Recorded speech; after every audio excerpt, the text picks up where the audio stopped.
You came under attack on that because I remember I was at Tehelka Think Fest and someone asked you on one of the sessions regarding the mining. Was that at the Tehelka Think Fest? No, I mean, there was some internet this thing about some mining thing in Goa. But you know, again, that I'm saying, that wasn't true. The truth of the matter was that we had not actually taken sponsorship from any mining company. But on the net, rumor mongering is a very easy thing. You go on the net today and you can find junk on everybody because but it's a free medium. But is it hard medium. if Tehelka is associated with KD Singh? Is it hard that he's from the Trinamool Congress? He is from a mining. He's not in mining. He's not in mining at all. But I'm saying, let's assume that he was. Let's assume one of the investors of Tehelka was from a mining company or whatever. Obviously, you wouldn't be able to write about it. But I'm saying that's why I said that is a reality. But that's a reality for everybody. I'm saying it's no. I mean, you can name me the media house, and I'll tell you. Oh, you know, forget name me the media house. I'm saying all of Indian media is completely dependent on advertising. Right. Which means you never see exposure on corporate houses. So is there a solution to that, you think? No, the solution is structural. How do you create an economic structure that is not dependent on advertising? Nobody's done it here. In fact, the West is suffering the same. We suffer it worse because the purchasing power of the reader here is even lower. And when you pay 2 rupees for a newspaper, which costs 50 rupees to produce, who's picking up the tab?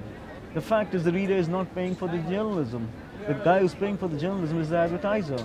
So the journalism you get is this journalism the advertiser wants, not the journalism. So would you say that's true for Tehelka as well?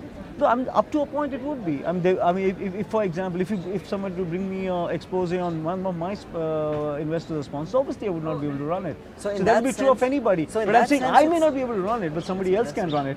You get my point. Okay, so I'm saying that the truth of the matter is that. But don't you think that would happen because in India, amongst publications and channels, like I was interviewing someone from IBN today, and we've interviewed Barkha earlier, you know, they will never say, yes, you know, such and something is right, but a certain channel or a certain, we say someone else will do it, but someone else might not do it because amongst publishing houses and channels, they may not do it about they may not do it about the publishing house, but they would do it about maybe the supporters or a backer of a publishing house, or they may do it any case over a corporate. Why do you think they treat each other with kid gloves? I think it's just a kind of a fraternity thing, yeah. I would imagine that. I remember once we did a very big story which was not even directly about one of the television houses. They were tangential to the story. But I remember how upset the television house was with us. And you will not name them out of the same courtesy? Exactly, out of the same courtesy. You know, you think it's courtesy or you think it's a fraternity courtesy. It's a fraternity courtesy. It's nothing more than that. Do you agree with it? And do I agree with it? Not entirely. But the way I rationalize it and validate it is by saying there is an army of wildlife out there which is waiting to be hunted down. I don't need to start hunting my own brothers down first. What I'm saying is there is so much amiss in this country. There's so much wrongdoing. There's so much that needs to be exposed, or so many whistles that need to be blown. You don't need to start at home. But when ownership structures become very complex, when politicians, industrialists like the Reliance takeover of not a takeover but buying into, when it becomes so complex, then at some point or the other you start staying away from more and more people. Isn't that unfortunate?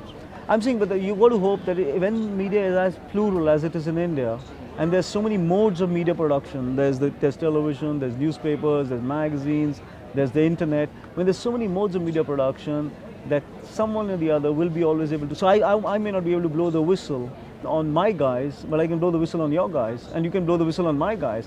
I'm saying plurality itself. And you think that will happen? It's how it happens all the time. So there are publications that are very, say, pro-right, pro-BJP, and there are publications that which are very pro-Congress.